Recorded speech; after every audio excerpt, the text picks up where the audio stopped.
Hello everyone, एक बार फिर से आप सभी का क्रेजी जी के ट्रिक के यूट्यूब प्लेटफॉर्म पर स्वागत है। तो आज के इस सेशन में हम देखिए सितंबर 2024 के सभी करंट अफेयर जो कि इंपॉर्टेंट है उन्हें वन लाइन सेट में यहां पर डिटेल में डिस्कस करेंगे। वन लाइनर में सभी करंट अफेयर को यहां पर हम देखेंगे, स्पेशली हम आंसर लेंगे क्योंकि डेली करंट अफेयर में सारे करंट अफेयर हमने डिटेल में डिस्कस किए थे। और इसके अलावा मंथली करंट अफेयर का वीडियो आपको क्रेजी जी के ट्रिक यूट्यूब प्लेटफॉर्म पर अवेलेबल होता है हर मंथ, तो वहां पर आप डिटेलिंग पढ़ लीजिएगा। यहां पर हम केवल क्वेश्चन आंसर लेंगे, ऐसे क्वेश्चन हमने कलेक्ट किए हैं जो कि आने वाली एग्जाम में आपको देखने को मिल सकते हैं सितंबर 2024 से। ओके, तो 100 प्लस आपको वन लाइनर करंट अफेयर यहां पर देखने को मिलेंगे। वीडियो में एंड तक बने रहिएगा। वीडियो पसंद आए तो वीडियो को लाइक और शेयर कर दीजिएगा। चैनल पर पहली बार आए हैं तो चैनल को सब्सक्राइब कर लीजिए।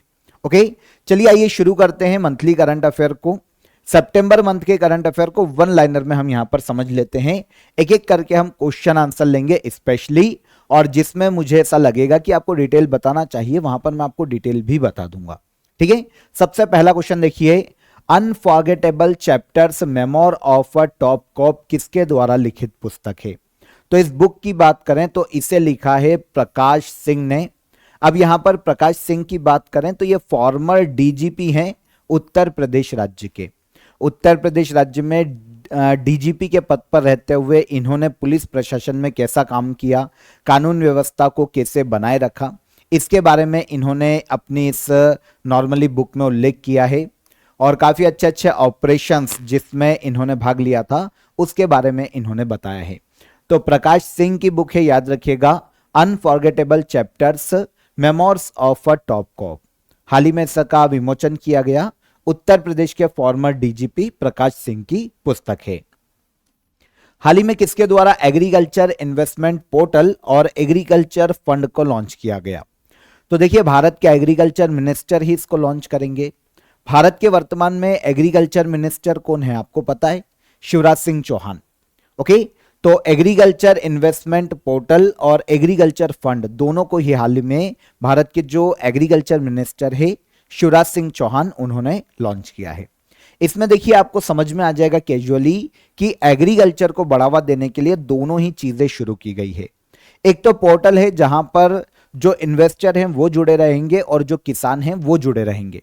ओके, तो इन्वेस्टर इन्वेस्ट करना चाहता है अगर एग्रीकल्चर से संबंधित किसी भी बिजनेस में, तो उसके लिए जो दूसरी साइड है वो वहां पर अवेलेबल रहेगी। नेगोशिएट करके आराम से इन्वेस्टमेंट मिल सकता है एग्रीकल्चर जो बिजनेस हैं, जो उद्यम हैं उनको। और एग्रीकल्चर फंड ये भी एग्रीकल्चर सेक्टर के विकास के लिए हाल ही में लॉन्च किया गया शिवराज सिंह चौहान के द्वारा। सुप्रीम कोर्ट के प्रतीक चिन्ह पर लिखा गया वाक्यांश यतो धर्मस्ततो जयः किस ग्रंथ से लिया गया है? तो देखिए, जो भारत में सर्वोच्च न्यायालय उसका जो फ्लैग है ना वो ब्लू कलर का है, ध्यान रखना। साइन क्या क्या दिए हैं? तो अशोक चक्र दिया गया है, सुप्रीम कोर्ट की बिल्डिंग का उस पर एक फोटो है, और कॉन्स्टिट्यूशन ऑफ इंडिया की बुक इसमें देखने को मिलती है। हाल ही में भारत की प्रेसिडेंट द्रौपदी मुर्मू ने सुप्रीम कोर्ट के फ्लैग का विमोचन किया था। इस पर एक वाक्य भी देखने को मिलता है जिसका यतो धर्मस्ततो जयः, मतलब जहां धर्म है वहीं पर विजय है।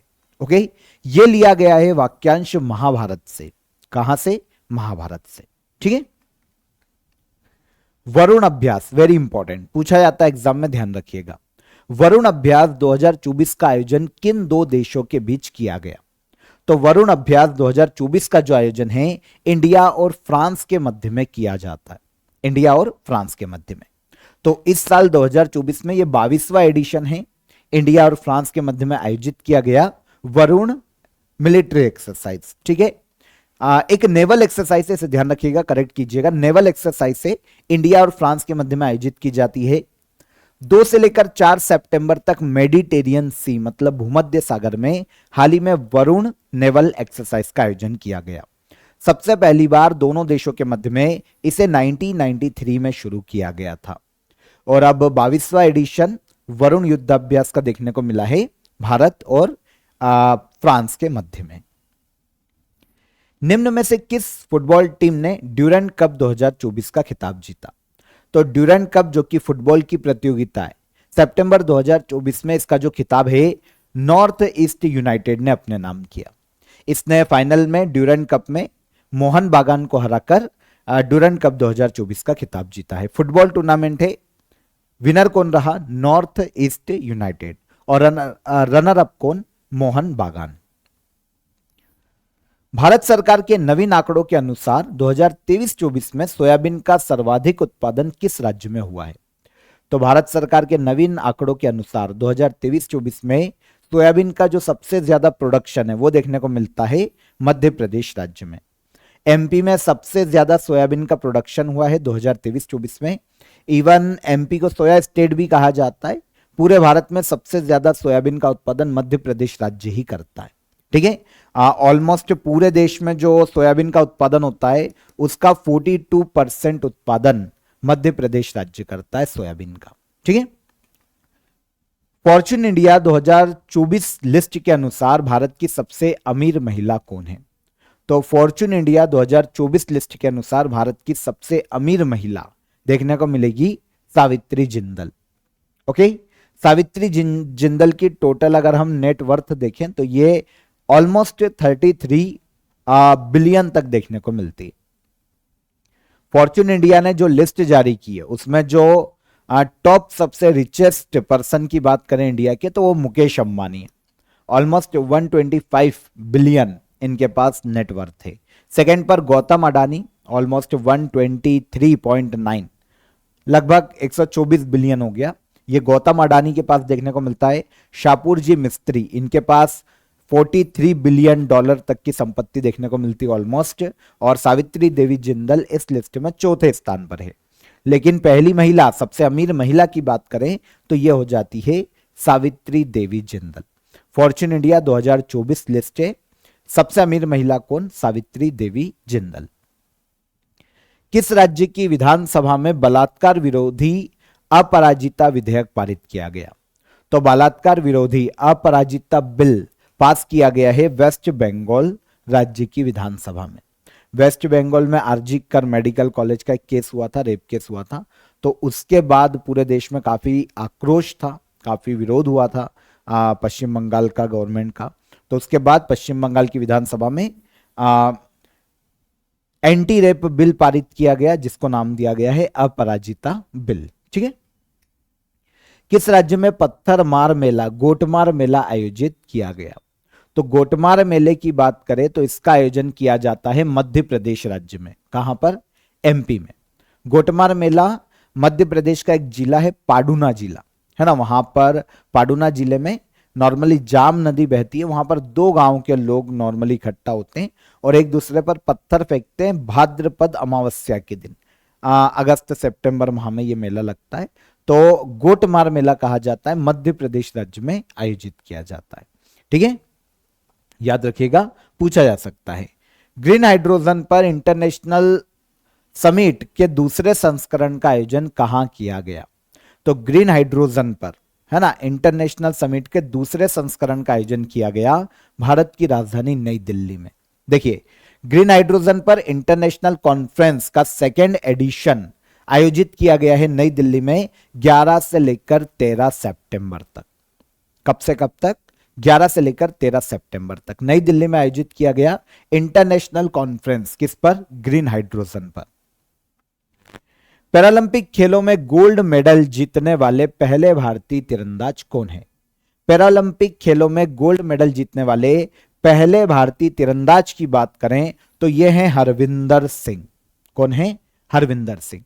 पहले भारतीय तीरंदाज पैरालंपिक खेलों में गोल्ड जीतने वाले हरविंदर सिंह। देखिए, हरविंदर सिंह ने men's individual recurve open category में गोल्ड मेडल हाल ही में अपने नाम किया और इस तरीके से आर्चरी में पैरालंपिक खेलों में भारत के लिए गोल्ड लाने वाले पहले भारतीय तीरंदाज बन गए हरविंदर सिंह। डन हो जाता है। देखिए, सारे क्वेश्चन एग्जाम में आने वाले यहां पर मैंने आपके लिए कलेक्ट किए हैं।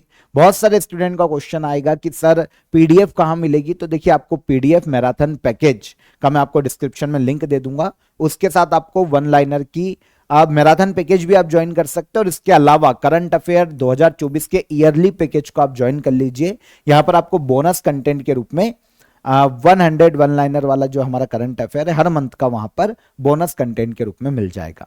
तो करंट अफेयर ईयरली पैकेज को आप ज्वाइन कर सकते हैं। मंथली करंट अफेयर की ई बुक आपको यहां पर मिल जाती है, पूरे 2024 की हर मंथ की।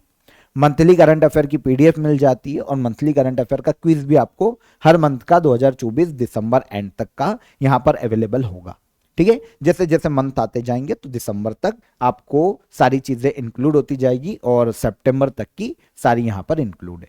ठीक है, तो आप इसको ज्वाइन कर सकते हैं। बोनस कंटेंट के रूप में आपको ये वन लाइनर करंट अफेयर की पीडीएफ यहां पर मिल जाएगी। आपको इसकी लिंक मैं डिस्क्रिप्शन में दे दूंगा ईयरली पैकेज की। इसके अलावा मैराथन जो हमारी करंट अफेयर की आती है वहां पर मैराथन पैकेज को आप ज्वाइन कर सकते हैं, उसकी भी लिंक करंट अफेयर की मैंने आपको डिस्क्रिप्शन में दे दी है। और कोई भी डाउट आता है तो नीचे आपको हेल्पलाइन नंबर दे रहा हूं, इस पर कॉल कीजिए, आपकी क्वेरी वहां पर सॉल्व हो जाएगी, है ना। आगे आइए, किस स्थान पर ग्लोबल आर्टिफिशियल इंटेलिजेंस समिट 2024 का आयोजन किया गया? तो ग्लोबल आर्टिफिशियल इंटेलिजेंस समिट 2024 का जो आयोजन है यह किया गया हैदराबाद में। ठीक है, आर्टिफिशियल इंटेलिजेंस पर एआई को बढ़ावा देने के लिए उस पर क्या क्या हर्डल है, एआई का फ्यूचर कैसा है और कैसे इसको फेयर तरीके से यूज किया जा सकता है, इन सभी पर डिस्कस करने के लिए ग्लोबल आर्टिफिशियल इंटेलिजेंस समिट 2024 का आयोजन कहां किया गया? हैदराबाद में। उत्तर प्रदेश सरकार द्वारा किस स्थान पर वैदिक 3D म्यूजियम खोला जाएगा?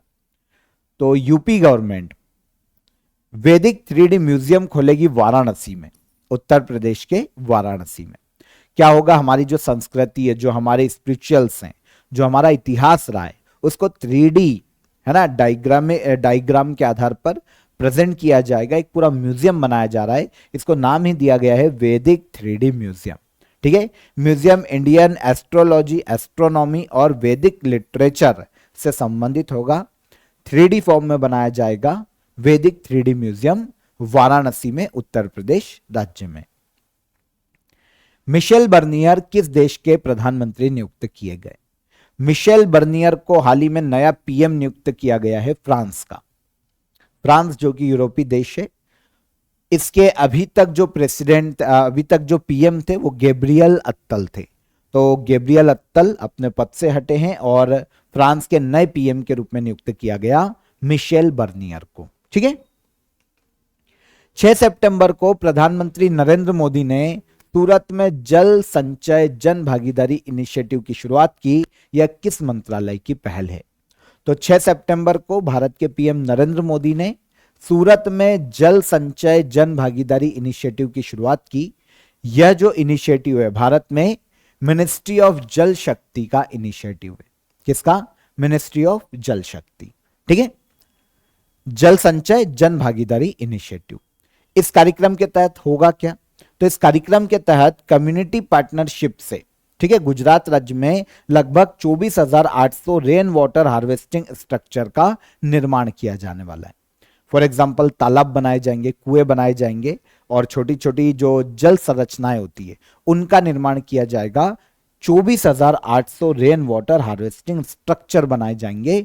इसे नाम दिया गया है जल संचय जन भागीदारी इनिशिएटिव। 6 सितंबर को भारत के पीएम नरेंद्र मोदी ने इसे शुरू किया था गुजरात राज्य में। मिनिस्ट्री ऑफ जल शक्ति की यह पहल है। हाल ही में किस मंत्रालय ने विश्वास्य ब्लॉकचेन टेक्नोलॉजी स्टैक लॉन्च किया है? तो इसे लॉन्च करने का श्रेय दिया जाता है ministry of electronics and information technology. ठीक है, हाल ही में चर्चा में रहे कोन्याक किस राज्य की सबसे बड़ी जनजाति है? कोन्याक की बात करें तो यह जनजाति हमको देखने को मिलती है स्पेशली नागालैंड में। कहां पर? नागालैंड। अभी सुर्खियों में क्यों है, सितंबर में सुर्खियों में क्यों रही? तो देखिए, नागालैंड की जो कोन्याक ट्राइबल है ना, उसने डिमांड की थी कि भैया उनका जो असम बॉर्डर वाला मैप है उसमें सुधार किया जाए, क्योंकि कोन्याक जनजाति जो कि नागालैंड के सीमावर्ती क्षेत्रों में निवास करती है, असम से लगे हुए क्षेत्रों में, तो उनका काफी सारा एरिया क्या है असम के मैप में दर्शाया जा रहा है।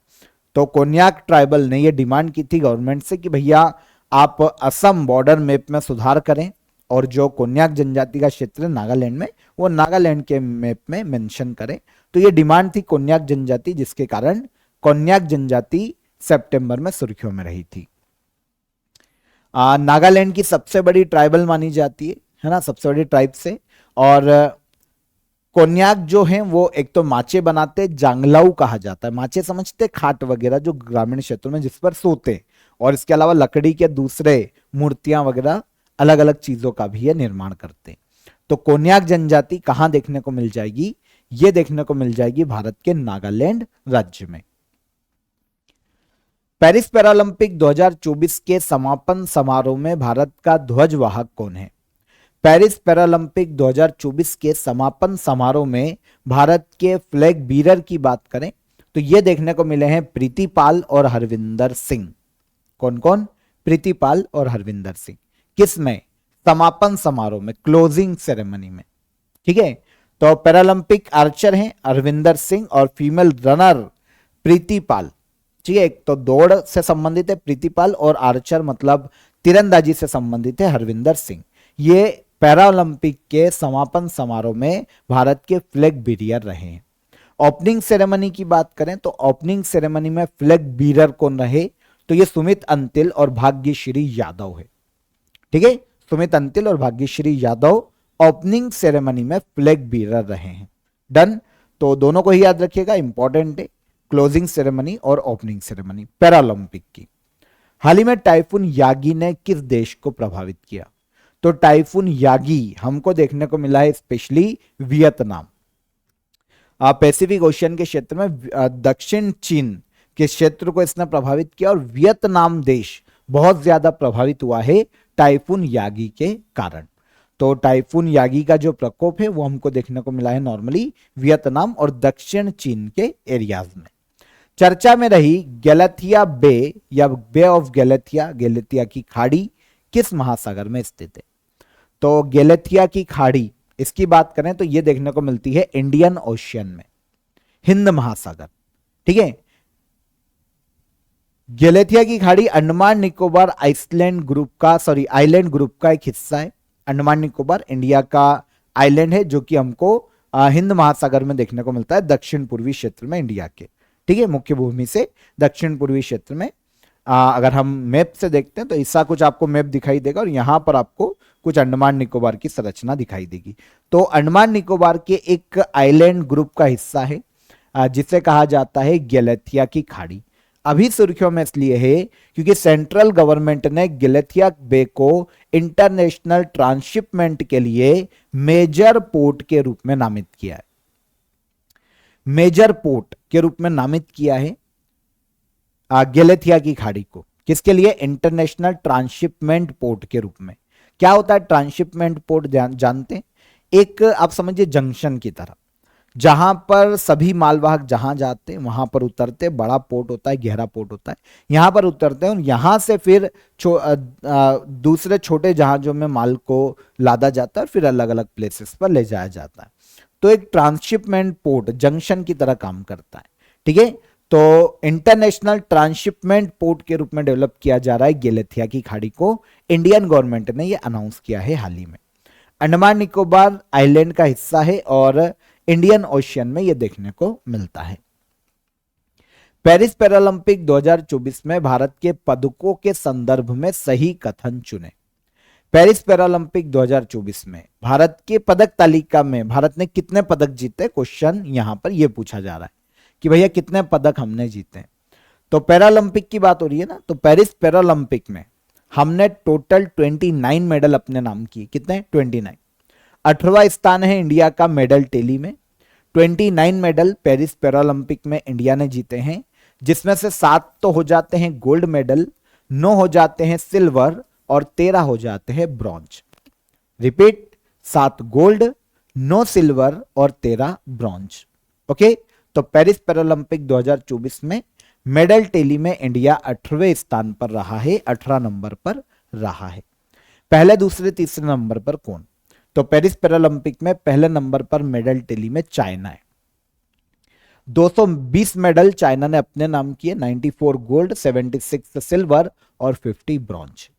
सेकेंड नंबर पर ग्रेट ब्रिटेन आता है जिसने 124 मेडल जीते और थर्ड नंबर पर आता है कौन? यूएसए, जिसने टोटल 105 मेडल अपने नाम किए हैं और गोल्ड, सिल्वर, ब्रॉन्ज छोड़ दो। इंडिया के याद रखोगे काम हो जाएगा। तो टॉप 3 पता चल गए। इंडिया कौन से नंबर पर है? 18वें नंबर पर, 18 नंबर पर, ठीक है, 29 मेडल के साथ। यूएस ओपन 2024 का मेल और फीमेल सिंगल या मेंस और विमेन सिंगल का टाइटल किसने जीता? तो देखिए, साल में 4 टेनिस ग्रैंड स्लैम में सबसे आखिरी में आयोजित की जाती है यूएस ओपन, ठीक है। हाल ही में यूएस ओपन 2024 में मेंस और विमेन सिंगल की बात करें तो मेंस सिंगल का खिताब जीता है जेनिक सिनर ने और विमेन सिंगल का खिताब जीता है आरेना सबालेका ने। Done. Men's single Jannik Sinner और विमेन सिंगल आरेना सबालेका।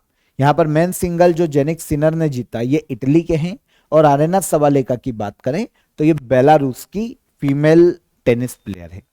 तो यूएस ओपन 2024 में मेंस और विमेन सिंगल दोनों आपको यहां पर पता चल गए।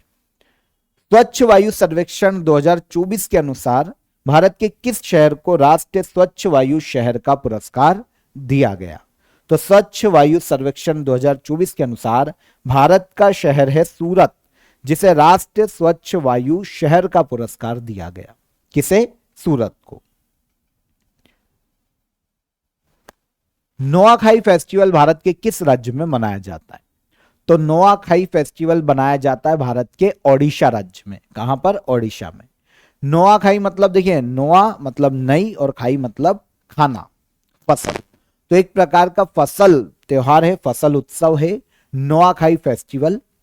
ओडिशा राज्य में से सेलिब्रेट किया जाता है और नई फसल के आगमन के रूप में से देखा जाता है और प्रकृति को धन्यवाद दिया जाता है नोआखाई फेस्टिवल में। ओडिशा राज्य में, वैसे छत्तीसगढ़ के भी कुछ एरिया में नोआखाई फेस्टिवल मनाया जाता है, लेकिन स्पेशली सबसे ज्यादा कहां पर? ओडिशा, ठीक है। तो नोआखाई भाद्रपद शुक्ल पंचमी के दिन में मनाया जाने वाला त्योहार है, स्पेशली ओडिशा राज्य में। 2025 में क्वाड समिट का आयोजन किस देश में किया जाएगा? 2025 में क्वाड समिट का आयोजन किया जाएगा इंडिया में। कहां पर? इंडिया। क्वाड जानते? 4 देशों का संगठन है, इंडो पैसिफिक ओशियन में शांति के लिए और आपसी सहयोग के लिए काम करता है। इंडिया, अमेरिका, जापान और ऑस्ट्रेलिया ये क्वाड के सदस्य हैं चारों, ठीक है। इंडो पैसिफिक रीजन में सिक्योरिटी, स्टेबिलिटी और पीस बनाए रखना इनका काम है। 2024 में इंडिया में आयोजित किया जाना था क्वाड शिखर सम्मेलन, लेकिन अमेरिका की रिक्वेस्ट पर हमने क्वाड की मेजबानी अमेरिका को दे दी 2024 में और 2025 में अब इंडिया मेजबानी करेगा क्वाड शिखर सम्मेलन की। तो 2 चीजें पता चल जाती है कि 2024 में क्वाड सम्मेलन कहां आयोजित किया जाएगा। तो 2024 में कहां आयोजित किया गया? तो 2024 में अमेरिका में आयोजित किया जा चुका है, 2025 में कहां आयोजित किया जाएगा? इंडिया में, ठीक है। एशियाई ओलंपिक परिषद के अध्यक्ष बनने वाले पहले भारतीय कौन है? एशियाई ओलंपिक परिषद के अध्यक्ष बनने वाले पहले भारतीय बने हैं राजा रणधीर सिंह। कौन बने? राजा रणधीर सिंह। ओलंपिक शूटर हैं राजा रणधीर सिंह, जो कि ओलंपिक काउंसिल ऑफ एशिया के अध्यक्ष बनने वाले या फिर एशियाई ओलंपिक परिषद के अध्यक्ष बनने वाले पहले इंडियन, राजा रणधीर सिंह। किस देश के क्रिकेटर मोइन अली ने इंटरनेशनल क्रिकेट से संन्यास लिया? तो मोइन अली इंग्लैंड के एक ऑलराउंडर खिलाड़ी हैं जिन्होंने इंटरनेशनल क्रिकेट से हाल ही में संन्यास लिया है। मोइन अली इंग्लैंड के। डिफेंस मिनिस्ट्री ने सुखोई 30 MKI विमान के लिए 240 एरो इंजन्स खरीदने के लिए किस संस्था के साथ 26,000 करोड़ रुपए का समझौता किया है? तो डिफेंस मिनिस्ट्री ने सुखोई 30 MKI विमान खरीदने के लिए 240 एरो इंजन खरीदने के लिए 26,000 करोड़ का जो समझौता है वो किया है हिंदुस्तान एरोनॉटिकल लिमिटेड के साथ, ठीक है। एयरक्राफ्ट वगैरह का निर्माण करती है हिंदुस्तान एरोनॉटिकल लिमिटेड। हाल ही में किस दक्षिण अमेरिकी देश ने जंगल की आग के कारण नेशनल इमरजेंसी घोषित की है? तो हाल ही में जंगल की आग के कारण नेशनल इमरजेंसी घोषित करने वाला दक्षिण अमेरिकी देश बना है बोलीविया। कौन बना है? Bolivia. Western central south America का एक लैंडलॉक्ड देश है। लैंडलॉक्ड देश मतलब भू आवेष्टित बोलते हैं इसको नॉर्मली, जो चारों ओर से भूमि से घिरा हुआ है, जिसकी सीमा समुद्र से टच नहीं होती। तो बोलीविया दक्षिण अमेरिकी देश है। हाल ही में यहां पर आग लग गई थी जंगल में, जिसके कारण इसने नेशनल इमरजेंसी अनाउंस की थी। बोलीविया की जो कैपिटल है वो सुक्रे है, दक्षिण अमेरिकी देश है। निम्न में से कौन सा देश इंटरनेशनल सोलर अलायंस में पूर्ण सदस्य के रूप में शामिल होने वाला 101वां देश बना है? तो इंटरनेशनल सोलर अलायंस में पूर्ण सदस्य देश के रूप में शामिल होने वाला 101वां देश बना है हाल ही में नेपाल। कौन बना है? नेपाल। ठीक है। जून 2024 में पैराग्वे गणराज्य, यहां पर एक और फैक्ट है, समझना इसको। अभी 101वां देश कौन बना? नेपाल। लेकिन जून 2024 में पैराग्वे, रिपब्लिक ऑफ पैराग्वे, यह इंटरनेशनल सोलर अलायंस का 100वां सदस्य देश बना था, 100वीं मेंबर कंट्री बनी थी। ठीक है। तो इंटरनेशनल सोलर अलायंस में पूर्ण रूप से शामिल होने वाला 100वां देश पैराग्वे, ये पूछा जा सकता है जून 2024 में। और अब 101वां देश कौन हो गया? नेपाल। 54th जीएसटी काउंसिल की अध्यक्षता किसके द्वारा की गई? 54th जीएसटी काउंसिल की अध्यक्षता यूनियन फाइनेंस मिनिस्टर के द्वारा की गई। ठीक है। वैसे जीएसटी काउंसिल के अध्यक्ष फाइनेंस मिनिस्टर ही होते हैं, तो इनकी जब भी बैठक होगी अध्यक्षता फाइनेंस मिनिस्टर करेंगे। इस साल अभी सितंबर 2024 में 54वीं जीएसटी काउंसिल की बैठक का आयोजन किया गया और अध्यक्षता निर्मला सीतारमण जी ने की है। आपको यहां पर पता होना चाहिए, according to Indian constitution article 279 का sub clause A GST council के संबंध में प्रावधान करता है। ठीक है। निम्न में से कौन केंद्रीय मंत्रिमंडल का सदस्य times most influential people in AI 2024 list में शामिल है? तो times most influential people in AI 2024 की लिस्ट में शामिल होने वाला केंद्रीय कैबिनेट का सदस्य बने हैं अश्विनी वैष्णव। ठीक है ना। अश्विनी वैष्णव केंद्रीय मंत्री, आपको पता है। इन्हें times most influential people in AI 2024 की लिस्ट में शामिल किया गया है। अब्देल मजीद तेब्बोने को किस देश का प्रेसिडेंट चुना गया? अब्देल मजीद तेब्बोने हाल ही में नए प्रेसिडेंट बने हैं अल्जीरिया के। कहां के? अल्जीरिया। ठीक है। अब्देल मजीद तेब्बोने दूसरी बार अल्जीरिया के प्रेसिडेंट के रूप में चुने गए। पहली बार 2019 में ये अल्जीरिया के प्रेसिडेंट बने थे। पहली बार 2019 में अल्जीरिया के प्रेसिडेंट बने अब्देल मजीद तेब्बोने, और अब दूसरी बार अल्जीरिया के ये प्रेसिडेंट नियुक्त किए गए। इंटरनेशनल कप फुटबॉल टूर्नामेंट का चौथा संस्करण किस देश ने जीता है? Sorry, intercontinental. Okay, intercontinental cup football tournament का चौथा संस्करण किस देश ने जीता? तो यह जीता है सीरिया ने। फुटबॉल टूर्नामेंट देखिए, आयोजन तेलंगाना के हैदराबाद में हुआ था।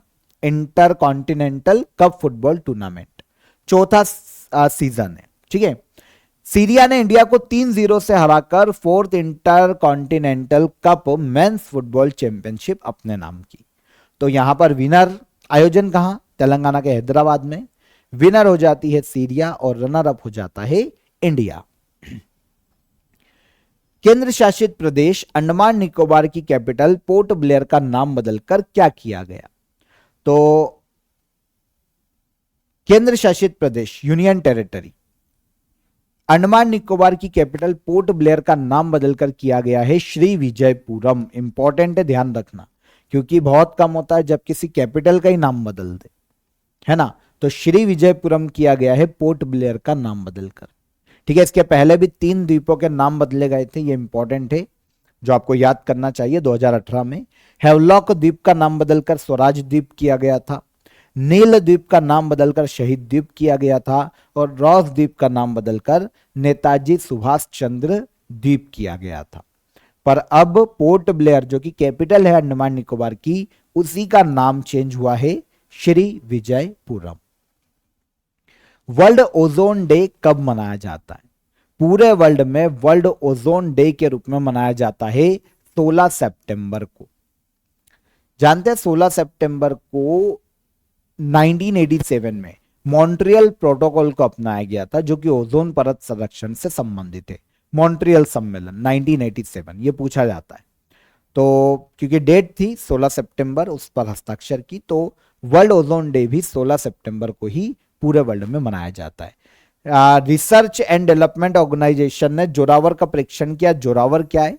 तो ये एक लाइट टैंक है ना, जिसका हाल ही में डीआरडीओ ने सफल परीक्षण किया है। तो इसका नाम एक सैन्य जनरल जोरावर सिंह कहलूरिया के नाम पर रखा गया है। और इस टैंक के वजन की बात करें तो ये 25 टन है। लाइट टैंक के पर ये जोरावर, हाल ही में इसका सफल परीक्षण किया गया। ठीक है।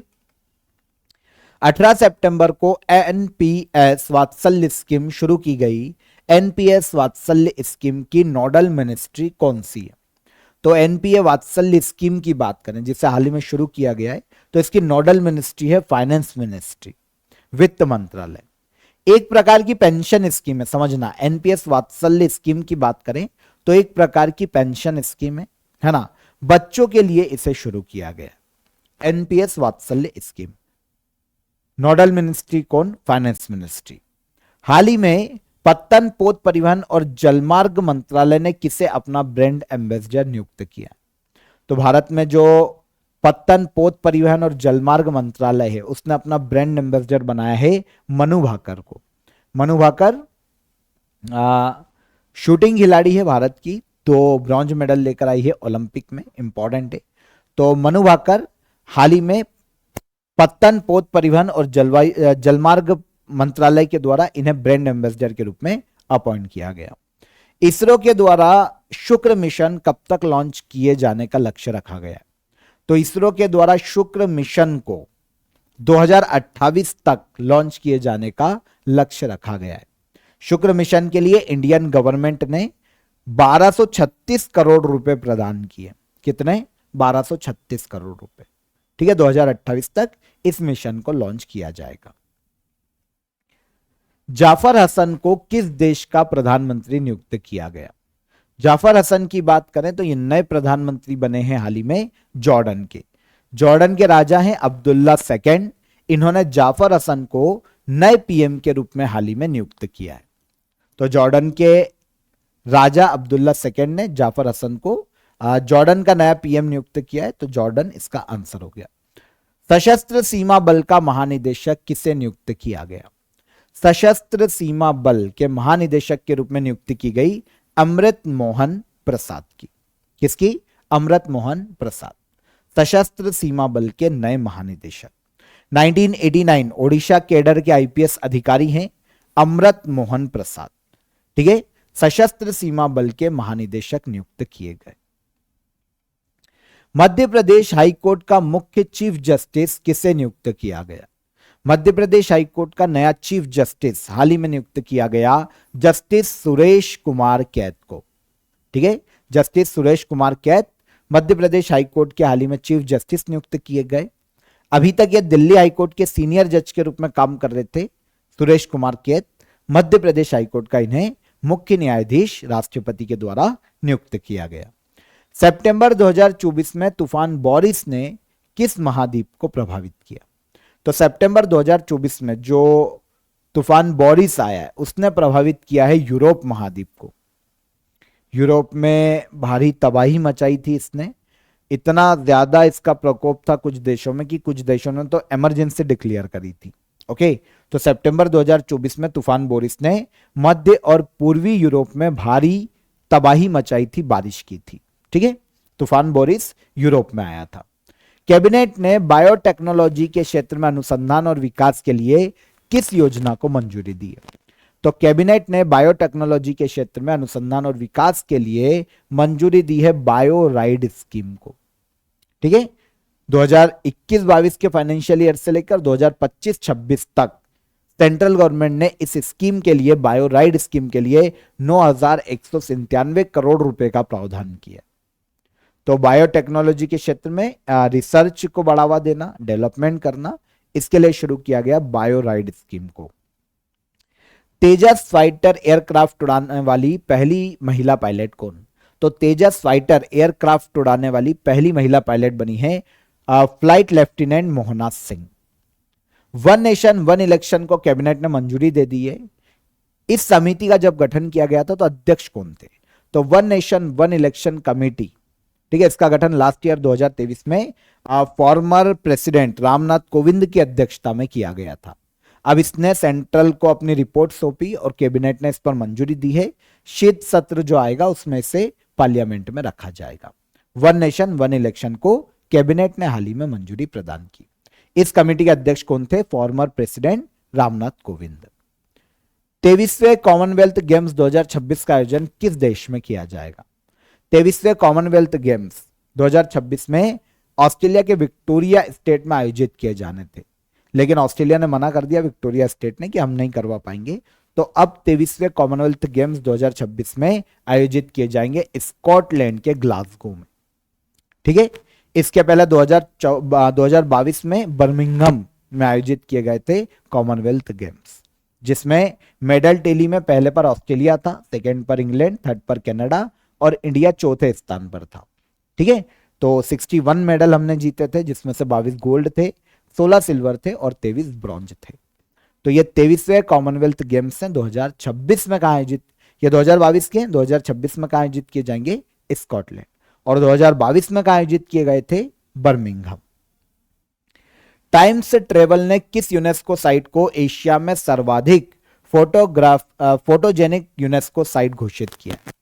तो टाइम ट्रेवल ने हाल ही में एशिया में सर्वाधिक फोटोजेनिक यूनेस्को साइट घोषित किया है अंकोर वाट साइट को। अंकोर वाट, ठीक है, यूनेस्को साइट है अंकोर वाट। टाइम ट्रेवल ने इससे एशिया में सर्वाधिक फोटोजेनिक यूनेस्को साइट घोषित किया है। कुष्ठ रोग से मुक्त होने वाला दुनिया का पहला देश कौन सा है? कुष्ठ रोग से मुक्त होने वाला, कोढ़ की बीमारी से मुक्त होने वाला दुनिया का पहला देश बना है जॉर्डन। कौन बना? जॉर्डन।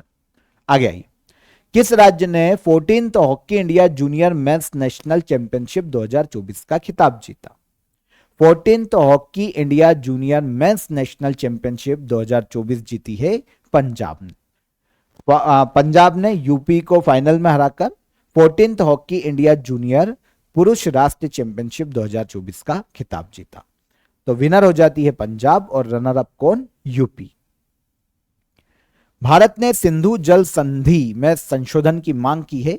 इस संधि के तहत निम्नलिखित में से किस नदी के पानी के उपयोग का अधिकार इंडिया को नहीं है? तो 3 नदियां आपको यहां पर बताना चाहिए थी, लेकिन यहां पर आंसर में झेलम लिखा है। लेकिन देखिए 3 नदी जिसके पानी का अधिकार सिंधु जल समझौते के तहत इंडिया को नहीं है, तो यह है सिंधु, झेलम और चिनाब। मतलब टोटली ऐसा नहीं है कि पूरा अधिकार पाकिस्तान के पास ही है, लेकिन सिंचाई के लिए हम पानी का यूज कर सकते हैं, इलेक्ट्रिसिटी के लिए कर सकते हैं, लेकिन पानी का पूरा यूज पाकिस्तान करेगा। और 3 नदियां जिनका सेम चीजें लागू होगी इंडिया के लिए। इंडिया के पास पूरा अधिकार है रावी, व्यास और सतलुज पर। सिंधु जल समझौता 1960 में इंडिया और पाकिस्तान के मध्य हुआ था सिंधु नदी के पानी को लेकर। तो 3 नदियों का अधिकार है पाकिस्तान को, सिंधु, झेलम और चिनाब, और 3 नदियों का अधिकार है इंडिया को, रावी, व्यास और सतलज। किस राज्य सरकार ने पुण्य श्लोक अहिल्या देवी होलकर महिला स्टार्टअप स्कीम शुरू की है?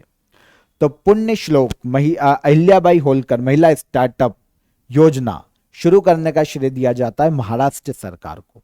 योजना के तहत 25 लाख रुपए तक की फाइनेंशियल हेल्प दी जाएगी महिलाओं को स्टार्टअप के लिए महाराष्ट्र गवर्नमेंट के द्वारा। सुपर टाइफून यागी से प्रभावित देशों की सहायता के लिए भारत ने कौन सा ऑपरेशन शुरू किया? तो सुपर टाइफून आया था यागी, अभी हमने बात की थी वियतनाम, चीन। तो जो देश प्रभावित हुए ना ये दक्षिण पूर्वी एशिया के, उनकी सहायता के लिए इंडिया ने ऑपरेशन सद्भाव की शुरुआत की।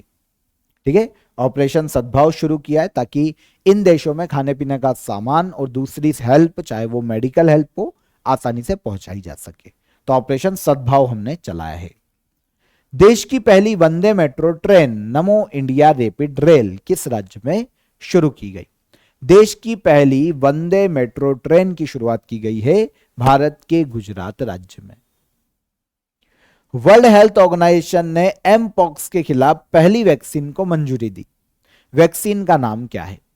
तो वर्ल्ड हेल्थ ऑर्गेनाइजेशन ने एमपॉक्स के खिलाफ पहली वैक्सीन को मंजूरी दी है और इसका नाम है MVABN वैक्सीन। MVABN वैक्सीन, जिसे वर्ल्ड हेल्थ ऑर्गेनाइजेशन ने हाल ही में मंजूरी प्रदान की। हाल ही में चर्चा में रही सुभद्रा योजना किस राज्य से संबंधित है? तो हाल ही में चर्चा में रही सुभद्रा योजना की बात करें तो यह ओडिशा राज्य से संबंधित योजना है।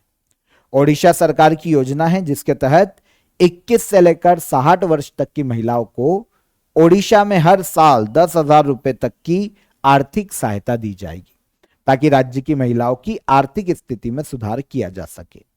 तो सुभद्रा योजना किस राज्य की है? ओडिशा। 21 से लेकर 60 वर्ष तक की महिलाओं को 10,000 रुपए पर ईयर, ना मैंने मासिक तो नहीं बोला ना, पर ईयर इसके तहत प्रदान किए जाएंगे। निम्न में से किसे नई दिल्ली का चीफ मिनिस्टर नियुक्त किया गया? तो नई दिल्ली में अरविंद केजरीवाल के इस्तीफे के बाद नए सीएम के रूप में नियुक्त की गई है आतिशी सिंह।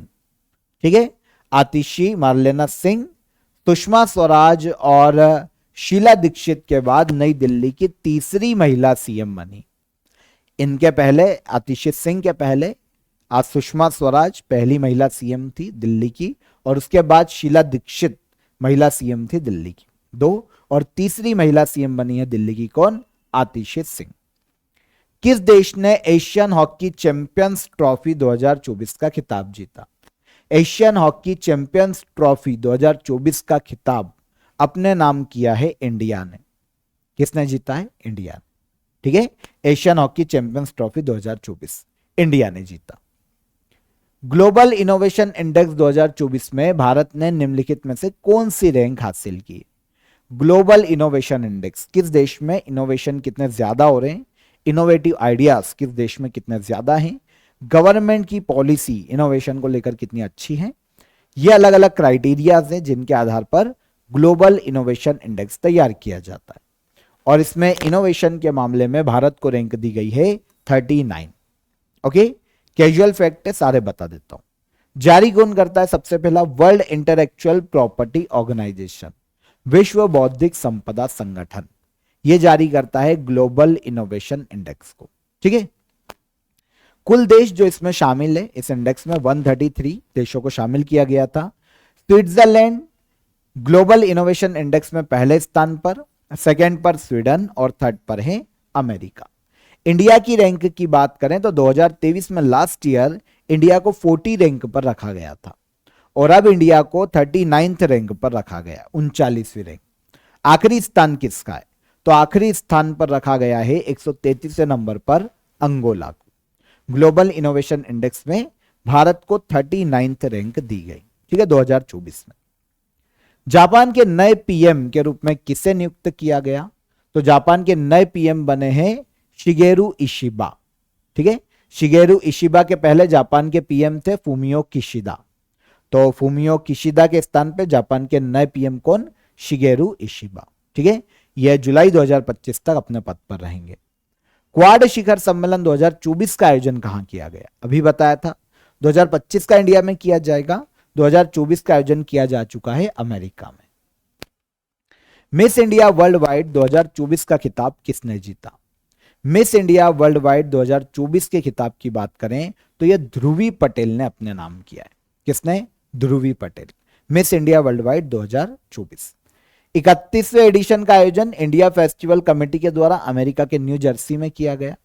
भारतीय मूल की जितनी भी महिलाएं हैं वो पार्टिसिपेट करती है, चाहे कहीं की भी हो, भारतीय मूल की होना चाहिए। तो अमेरिका में कंप्यूटर इंफॉर्मेशन सिस्टम की छात्रा Dhruvi Patel Miss India Worldwide 2024 जीतने वाली बनी है इस साल। तो मिस इंडिया वर्ल्ड वाइड 2024 का खिताब ध्रुवी पटेल ने अपने नाम किया। 6th राज्य खाद्य सुरक्षा सूचकांक में कौन सा राज्य पहले स्थान पर रहा? 6th राज्य खाद्य सुरक्षा सूचकांक में पहले स्थान पर रहा है केरला राज्य। ठीक है, केरल लगातार दूसरे वर्ष इस सूचकांक में पहले स्थान पर रहा है। इंडेक्स में तमिलनाडु दूसरे स्थान पर और जम्मू कश्मीर को तीसरे स्थान पर रखा गया है राज्य खाद्य सुरक्षा सूचकांक 6th 2024 में। 19वें दिव्य कला मेले का उद्घाटन कहां किया गया? 19वें दिव्य कला मेले का इनॉग्रेशन या उद्घाटन किया गया है विशाखापट्टनम आंध्र प्रदेश में। ठीक है, निम्न में से किसे इंटरनेशनल एटॉमिक एनर्जी एजेंसी के 68th जनरल कॉन्फ्रेंस का अध्यक्ष चुना गया? इंटरनेशनल एटॉमिक एनर्जी एजेंसी के 68वें जनरल कॉन्फ्रेंस का अध्यक्ष चुना गया है सांग वुक हाम को। सांग वुक हाम की बात करें तो दक्षिण कोरिया के रहने वाले हैं सांग वुक हाम। इंटरनेशनल एटॉमिक एनर्जी एजेंसी के 68th जनरल कॉन्फ्रेंस के ये अध्यक्ष हैं। डन, ठीक है। आयोजन कहां किया जाएगा? तो आयोजन किया गया है ऑस्ट्रिया के वीना में। दूसरी बार है जब दक्षिण कोरिया के किसी व्यक्ति को अध्यक्षता सौंपी गई है, ठीक है ना। तो ये दक्षिण कोरिया से आते हैं। पहली बार 1989 में 33वें सत्र के दौरान भी दक्षिण कोरिया के पास अध्यक्षता थी, ठीक है। किस टीम ने घरेलू क्रिकेट प्रतियोगिता दुलीप ट्रॉफी 2024 का खिताब जीता? दुलीप ट्रॉफी 2024 का खिताब जीता है इंडिया ए ने। 4 टीमों ने पार्टिसिपेट किया था, इंडिया ए, बी, सी, डी। तो इंडिया ए ने इंडिया सी को हराया और दिलीप ट्रॉफी का खिताब जीता। पहला टूर्नामेंट दिलीप ट्रॉफी का खेला गया था 1961-62 में। बीसीसीआई इसका आयोजन करवाता है। साउथ जोन 2023 में विनर रही थी दुलीप ट्रॉफी की। सितंबर 2024 में निम्नलिखित में से किसे श्रीलंका का नवा प्रेसिडेंट चुना गया? तो सितंबर 2024 में श्रीलंका का नवा प्रेसिडेंट हाल ही में अपॉइंट किया गया अनुरा कुमारा दिशानायके को। श्रीलंका के नवे प्रेसिडेंट के रूप में Anura Kumara Dissanayake. Miss universe India 2024 का खिताब किसने जीता? मिस यूनिवर्स 2024 का खिताब रिया सिंघा ने अपने नाम किया, ठीक है। मिस यूनिवर्स इंडिया 2024 का आयोजन राजस्थान के जयपुर में किया गया था हाल ही में। प्रतियोगिता में गुजरात की है रिया सिंघा, ठीक है। इन्होंने मिस यूनिवर्स इंडिया 2024 का खिताब जीता है। इसके पहले मिस यूनिवर्स इंडिया 2023 का खिताब श्वेता शारदा ने जीता था। 24 में किसने जीता? रिया सिंघा, मिस यूनिवर्स इंडिया। अब जो वर्ल्ड यूनिवर्स प्रतियोगिता होगी उसमें यह भारत को रिप्रेजेंट करेगी। ऑस्कर 2025 में भारत की ओर से किस फिल्म को ऑफिशियल एंट्री दी गई? ऑस्कर 2025 में भारत की ओर से ऑफिशियल एंट्री दी गई है लापता लेडीज को। किसको? लापता लेडीज, ठीक है। फिल्म फेडरेशन ऑफ इंडिया ने 29 भारतीय फिल्मों में से लापता लेडीज को बेस्ट फॉरेन फिल्म कैटेगरी में इंडिया की ओर से चुना है ऑस्कर 2025 के लिए, ठीक है। सितंबर 2024 में जम्मू कश्मीर और लद्दाख हाईकोर्ट का मुख्य न्यायाधीश किसे नियुक्त किया गया? सितंबर 2024 में जम्मू कश्मीर और लद्दाख हाईकोर्ट के मुख्य न्यायाधीश जस्टिस ताशी रबस्तान को नियुक्त किया गया। कौन है? जस्टिस ताशी रबस्तान, ठीक है।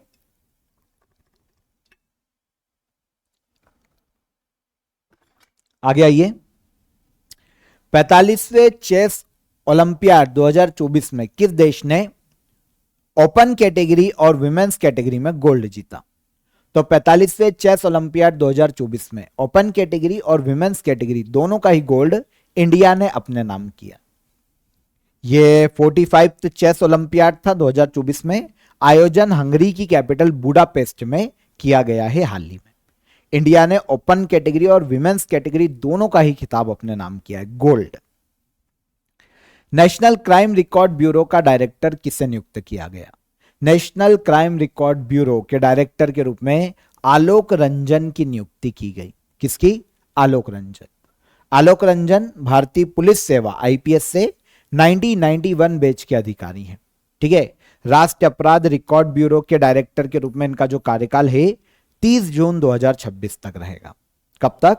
30 जून 2026 तक।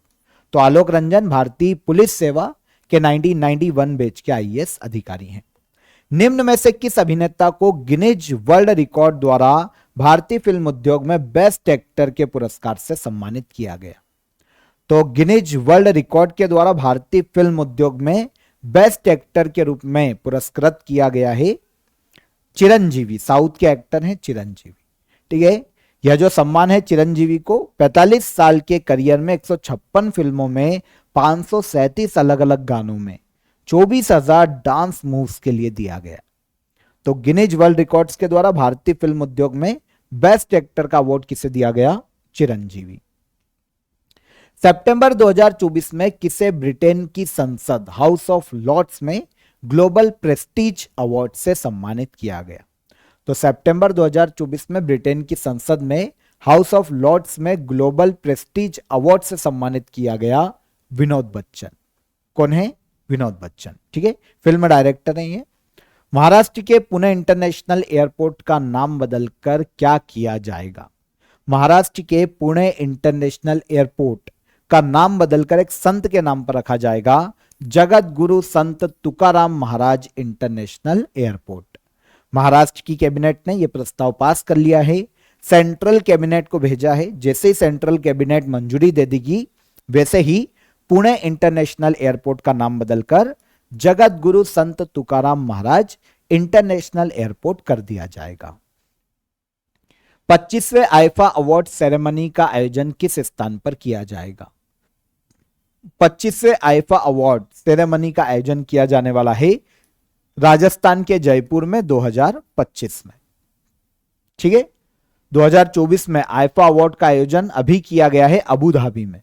ठीक है, तो 2024 में अबू धाबी में आयोजित हो चुका है आईफा अवार्ड और 2025 में आईफा अवार्ड का आयोजन किया जाएगा राजस्थान के जयपुर में। यह दूसरी बार होगा 2025 में जब आईफा अवार्ड इंडिया में आयोजित किया जाएगा। 2019 में आईफा अवार्ड का आयोजन मुंबई में किया गया था और अब 2025 में जयपुर में किया जाएगा। और 2024 में कहां आयोजित किया गया? Abu Dhabi. इसमें जो अबू धाबी में आईफा अवार्ड आयोजित हुआ ना 2024 में, उसमें बेस्ट फिल्म का अवार्ड एनिमल को दिया गया। सितंबर 2024 में श्रीलंका का प्रधानमंत्री किसे नियुक्त किया गया? डेली करंट अफेयर में सारी चीजें पढ़ाई है मैंने आपको। अगर आप डेली करंट अफेयर वॉच करते हो ना तो आप इजीली बता दोगे। सितंबर 2024 में श्रीलंका का पीएम हरिनी अमरसूरिया को नियुक्त किया गया। हरिनी अमरसूरिया श्रीलंका की 16वीं प्रधानमंत्री बनी है, हरिनी अमरसूरिया। लोवी इंस्टीट्यूट के एशिया पावर इंडेक्स 2024 में भारत की रैंक क्या है? लोवी इंस्टीट्यूट के एशिया पावर इंडेक्स 2024 में भारत को 3rd रैंक पर रखा गया। कौन सी रैंक दी गई? तीसरी, है ना। ऑस्ट्रेलिया की एक थिंक टैंक है लोवी इंस्टीट्यूट, इसने एशिया पावर इंडेक्स तैयार किया है। मतलब पावर इंडेक्स किस आधार पर समझिए, सैन्य क्षमता कितनी है, इकोनॉमी कितनी अच्छी बूस्ट कर रही है, गवर्नमेंट की पॉलिसीज कितनी ज्यादा अच्छी है और ऑल ओवर डेवलपमेंट कितना ज्यादा अच्छा कर पा रहा है कोई भी देश, इस आधार पर पावर इंडेक्स को तैयार किया जाता है। तो कुछ देखिए एशिया के बाहर के देशों को भी इसने इंक्लूड किया है हालांकि इस लिस्ट में एशिया पावर इंडेक्स 2024 के नाम से। 27 देशों को इंक्लूड किया। पहले नंबर पर रखा अमेरिका को, सेकंड पर चीन को और तीसरे पर इंडिया को, चौथे पर रखा इसने जापान और 27वें नंबर पर रखा पपुआ न्यू गिनी को। ठीक है, तो लोवी इंस्टीट्यूट के एशिया पावर इंडेक्स 2024 में भारत की रैंक क्या है? तो भारत की रैंक है 3rd। क्वाड देशों ने कैंसर मूनशॉट पहल किस उद्देश्य से शुरू की है? तो क्वाड देशों ने कैंसर मूनशॉट इनिशिएटिव की शुरुआत की है कैंसर को खत्म करने के लिए। ओके, हिंद प्रशांत क्षेत्र में कैंसर के बोझ को कम करना, स्पेशली सर्वाइकल कैंसर, है ना, तो इससे लड़ने के लिए कैंसर मूनशॉट इनिशिएटिव क्वाड देशों का इनिशिएटिव है। डीआरडीओ द्वारा निर्मित अभेद क्या है? डीआरडीओ के द्वारा निर्मित अभेद एक बुलेट प्रूफ जैकेट है। सेना के लिए डीआरडीओ ने इसे विकसित किया, नाम दिया है अभेद। वर्ल्ड टूरिज्म डे 2024 की थीम क्या है? वर्ल्ड टूरिज्म डे 2024 की थीम है टूरिज्म एंड पीस। क्या है? Tourism and peace. मनाया कब जाता है, यह भी एक क्वेश्चन है। तो वर्ल्ड टूरिज्म डे की बात करें तो यह हर साल 27 सितंबर को मनाया जाता है। 27 सितंबर को वर्ल्ड टूरिज्म डे मनाया जाता है। ठीक है, 2024 में टूरिज्म एंड पीस इसकी थीम है और 2023 में टूरिज्म एंड ग्रीन इन्वेस्टमेंट इसकी थीम थी। वर्ल्ड टूरिज्म डे 27 सितंबर। आगे बढ़े। आवास अधिकार पाने वाली भारत की 6वीं पीवीटीजीज जिसे कहा जाता है पर्टिकुलरली वल्नरेबल ट्राइबल ग्रुप, कौन सी है? तो पर्यावास अधिकार पाने वाली भारत की 6वीं पीवीटीजीज बनी है मानकिडिया कम्युनिटी, जो कि ओडिशा में देखने को मिलती। इसके पहले ओडिशा की पोडी भुइया, ठीक है, एक हो गई। छत्तीसगढ़ की 2 समुदाय कमार और बेगा, 3 हो गए। मध्य प्रदेश की बेगा, 4 हो गई, और महाराष्ट्र की मारिया गोंड, इन्हें भी पर्यावास अधिकार दिया जा चुका है। और अब देश की 6वीं पीवीटीजीस कौन, तो मांकिडिया कम्युनिटी ओडिशा में निवास करती है। पीएम नरेंद्र मोदी ने परम रुद्र सुपर कंप्यूटर को लॉन्च किया। परम रुद्र सुपर कंप्यूटर को किस मिशन के तहत बनाया गया है, तो परम रुद्र सुपर कंप्यूटर की बात करें तो इसे नेशनल सुपर कंप्यूटिंग मिशन के तहत बनाया गया है। ठीक है ना, नेशनल सुपर कंप्यूटिंग मिशन 2015 में लॉन्च किया गया था। भारत में सुपर कंप्यूटर का विकास करना इसका उद्देश्य था। तो परम रुद्र सुपर कंप्यूटर को हाल ही में लॉन्च किया गया है पीएम मोदी के द्वारा। निम्न में से किसने यूनाइटेड नेशन जनरल असेंबली के 79वें सत्र की अध्यक्षता की, तो फिलेमोन यांग। ठीक है, फिलेमोन यांग की बात करें तो ये कैमरून देश के रहने वाले, कैमरून के हैं फिलेमोन यांग, जिन्होंने यूनाइटेड नेशन जनरल असेंबली के 79वें सत्र की अध्यक्षता की है। ओके, 78 जो सेशन था उसकी अध्यक्षता डेनिस फ्रांसिस ने की थी, जो कि त्रिनिदाद और टोबैगो देश से संबंधित थे। डेनिस फ्रांसिस, 78 सत्र हो गया, और अब 79 सेशन की अध्यक्षता फिलेमोन यांग ने की है। नौसैनिक अभ्यास ओशियन किस देश का सबसे बड़ा नौसैनिक अभ्यास है, तो ओशियन की बात करें तो यह रशिया का सबसे बड़ा नौसैन्य अभ्यास है। ठीक है, रशिया ने अपने सबसे बड़े नेवल एक्सरसाइज ओशियन 2024 की हाल ही में शुरुआत की थी। रूस का सबसे बड़ा नौसैनिक अभ्यास ओशियन। चर्चा में रहे माल्पे और मुल्की क्या है, चर्चा में रहे माल्के और मुल्की दोनों ही एंटी सबमरीन वॉरफेयर है, मतलब एक परमाणु रोधी युद्धपोत आप इनको बोल सकते। माल्पे और मुल्की हाल ही में इनको लॉन्च किया गया है भारतीय सेना के द्वारा, नेवी के द्वारा। नीति थिंक टैंक की तर्ज पर ग्रिड की स्थापना किस राज्य ने की, जैसे नीति आयोग काम करता है वैसे ग्रिड की स्थापना का श्रेय गुजरात सरकार को दिया जाता है। नीति आयोग एक थिंक टैंक है, वैसे ही ग्रिड भी एक थिंक टैंक है जो कि योजनाओं के बारे में गुजरात गवर्नमेंट को बताएगा कि आप ये बना सकते, सिफारिशें देगा। तो ग्रिड की बात करें तो चीफ मिनिस्टर इसके चेयरमैन होंगे गुजरात में, और जो फाइनेंस मिनिस्टर होंगे राज्य के, वो डिप्टी चेयरमैन के रूप में काम करेंगे। तो ग्रिड जो कि नीति आयोग की तरह थिंक टैंक है, गुजरात राज्य के द्वारा बनाया गया है। केंद्र सरकार ने प्रधानमंत्री मत्स्य किसान समृद्धि सह योजना शुरू की। इस योजना के लिए कितने बजट का प्रावधान किया गया, तो प्रधानमंत्री मत्स्य किसान समृद्धि सह योजना, इसके लिए 6000 करोड़ रुपए का प्रावधान किया गया है केंद्र सरकार के द्वारा। अशोक राज सिगडेल को किस देश का नया सेना प्रमुख नियुक्त किया गया, अशोक राज सिगडेल की बात करें तो ये नेपाल के नए सेना प्रमुख के रूप में अपॉइंट किए गए। ओडिशा मुख्यमंत्री किसान योजना के अंतर्गत किसानों को कितनी राशि दी जाएगी, ओडिशा मुख्यमंत्री किसान योजना के तहत किसानों को 4000 रुपए की राशि हर साल दी जाने वाली है। संयुक्त सैन्य अभ्यास अल नजाह 2024 भारत और किस देश की थल सेना के मध्य आयोजित किया गया, संयुक्त सैन्य अभ्यास अल नजाह 2024 भारत और ओमान की सेना के मध्य में आयोजित किया गया है। अल नजाह, ठीक है, एक मिलिट्री एक्सरसाइज से ध्यान रखना, भारत और ओमान के मध्य में।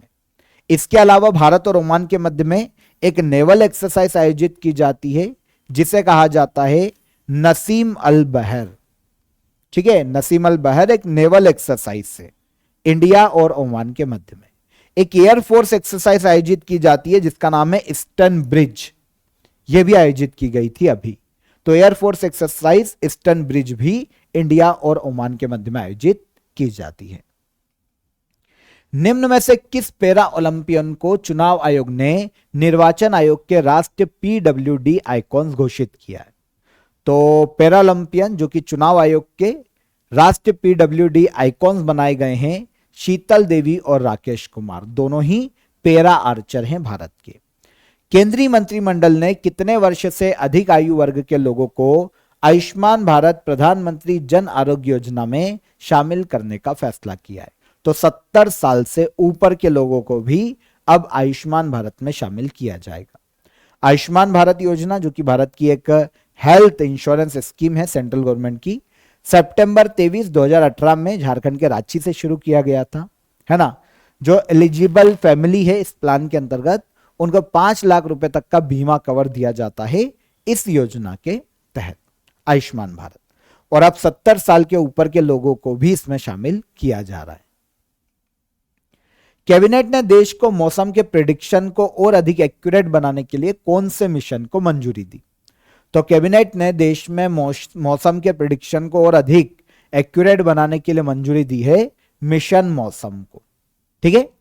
देश में इलेक्ट्रिक मोबिलिटी को बढ़ावा देने के लिए सेंट्रल गवर्नमेंट ने किस योजना को मंजूरी दी? देश में इलेक्ट्रिक मोबिलिटी को बढ़ावा देने के लिए सेंट्रल गवर्नमेंट ने मंजूरी दी है पीएम ई ड्राइव को। ठीक है। इलेक्ट्रिक मोबिलिटी समझते हैं, जो इलेक्ट्रिक वाहन है उनको बढ़ावा देना, तो इसके लिए सेंट्रल गवर्नमेंट ने पीएम ई ड्राइव स्कीम को मंजूरी दी। इस प्लान के लिए 2 साल के लिए 10,900 करोड़ रुपए मंजूर किए गए हैं सेंट्रल गवर्नमेंट के द्वारा। भारत के प्रसिद्ध राजनेता सीताराम येचुरी का निधन हो गया, इनका संबंध किस पार्टी से था? तो सीताराम येचुरी की बात करें तो ये communist party of India Marxist से संबंधित है। Communist party of India Marxist. इनका जन्म तमिलनाडु राज्य में हुआ था। 2005 में वेस्ट बंगाल से राज्यसभा के सांसद चुने गए थे। कौन? सीताराम येचुरी। तमिलनाडु के थे लेकिन राज्यसभा के सांसद थे वेस्ट बंगाल से। Communist party of India Marxist के थे। हाल ही में इनका निधन हो गया। निम्न में से किसे लघु कथा 9 यार्ड सारीज के लिए सिंगापुर साहित्य पुरस्कार से सम्मानित किया गया? तो 9 यार्ड सारीज, इसके लिए सिंगापुर साहित्य पुरस्कार दिया गया है प्रशांति राम। सिंगापुर में इंडियन ओरिजिन राइटर है प्रशांति राम। इन्हें इंग्लिश फिक्शन कैटेगरी में शॉर्ट स्टोरी के लिए 9 यार्ड सारी के लिए सिंगापुर लिटरेचर अवार्ड से सम्मानित किया गया। Second Asian Pacific ministerial conference on civil aviation कहां आयोजित की गई? तो इसका आयोजन किया गया है नई दिल्ली में।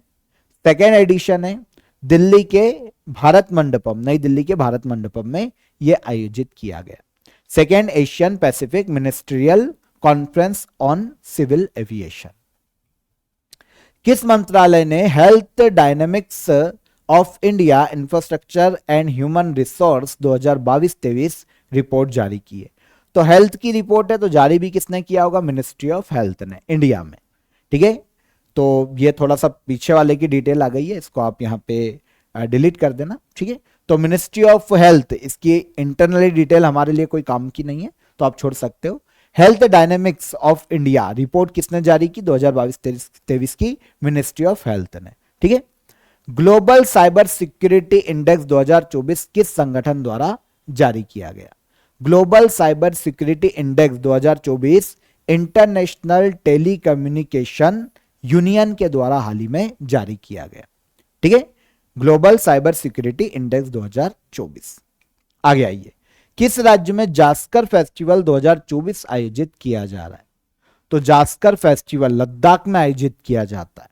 हाल ही में सितंबर में लद्दाख के जास्कर में जास्कर फेस्टिवल 2024 के 9th एडिशन का आयोजन किया गया। 13 सितंबर को यह शुरू हुआ था। 9th एडिशन है। नॉर्मली जास्कर या लद्दाख की जो संस्कृति है उसको प्रमोट करना, यहां पर एक नृत्य भी किया जाता है, मुखोटा नृत्य, जो कि बहुत बड़ी पहचान है जास्कर फेस्टिवल की, लद्दाख में आयोजित किया जाता है। निम्न में से किस देश के मिडिल ईस्टर्न ब्रिज, निम्नलिखित में से किस देश के मध्य में मिडिल ईस्टर्न ब्रिज एक्सरसाइज 2024 का आयोजन किया गया? तो अभी मैंने आपको बताया था ईस्टर्न ब्रिज एक्सरसाइज का आयोजन किसके मध्य में किया जाता है? इंडिया और ओमान के मध्य में। तो eastern bridge exercise 7th addition है इस साल। ठीक है ना। सितंबर 2024 में ओमान के पर्टिकुलर मसीरा नाम के एयरबेस पर इसका आयोजन किया गया। Air force exercise eastern bridge. ठीक है। तो भारत और ओमान के मध्य में इसका आयोजन किया गया। केंद्रीय मंत्रिमंडल किस अवधि के लिए या केंद्रीय मंत्रिमंडल ने किस अवधि के लिए प्रधानमंत्री ग्राम सड़क योजना के 4थे चरण को मंजूरी दी? तो केंद्रीय मंत्रिमंडल ने प्रधानमंत्री ग्राम सड़क योजना के चौथे चरण को मंजूरी दी 2024-25 से लेकर 2028-29 तक। ठीक है, सबसे पहली बार प्रधानमंत्री ग्राम सड़क योजना जो कि ग्रामीण क्षेत्रों को मुख्य सड़कों से जोड़ने के लिए शुरू की गई थी, यह शुरू की गई थी सन 2000 में। अनाउंस कर दिया गया था 25 दिसंबर सन 2000 को, और 2001 में पहला फेज शुरू हुआ था। अब चौथा फेज इसका शुरू किया गया है 2024-25 से 2028-29 तक। ओके, इसके लिए सेंट्रल गवर्नमेंट ने 70,125 करोड़ रुपए का बजट प्रस्तावित किया है। निम्न में से किस संगठन ने ग्लोबल बायो इंडिया 2024 का आयोजन किया? तो ग्लोबल बायो इंडिया 2024 का आयोजन का श्रेय दिया जाता है biotechnology industry research assistance council को। ठीक है, तो न्यू दिल्ली के प्रगति मैदान में ग्लोबल बायो इंडिया 2024 के 4th एडिशन का हाल ही में इनॉग्रेशन किया गया। तो biotechnology industry research assistant council इसका आयोजन करवाती है। आगे आइए, चर्चा में रही तापी पाइपलाइन परियोजना में कौन सा देश शामिल है? तो देखिए, तापी पाइपलाइन परियोजना का अफगानिस्तान में हाल ही में काम शुरू हुआ है। इसमें 4 देश शामिल है नॉर्मली, तुर्कमेनिस्तान, अफगानिस्तान, पाकिस्तान और इंडिया। ठीक है, FIH इंटरनेशनल हॉकी फेडरेशन के अध्यक्ष कौन है? इंटरनेशनल हॉकी फेडरेशन के वर्तमान में दूसरी बार अध्यक्ष के रूप में लगातार नियुक्त किया गया मोहम्मद तैयब इकराम को। तो मोहम्मद तैयब इकराम इंटरनेशनल हॉकी फेडरेशन के वर्तमान में अध्यक्ष हैं। हाल ही में अरुणा वासुदेव का निधन हो गया, इनका संबंध किस क्षेत्र से था? तो लास्ट क्वेश्चन है हमारा, अरुणा वासुदेव की बात करें जिनका हाल ही में निधन हुआ, तो यह फिल्म उद्योग के क्षेत्र से संबंधित है। अरुणा वासुदेव को मदर ऑफ एशियन सिनेमा भी कहा जाता था।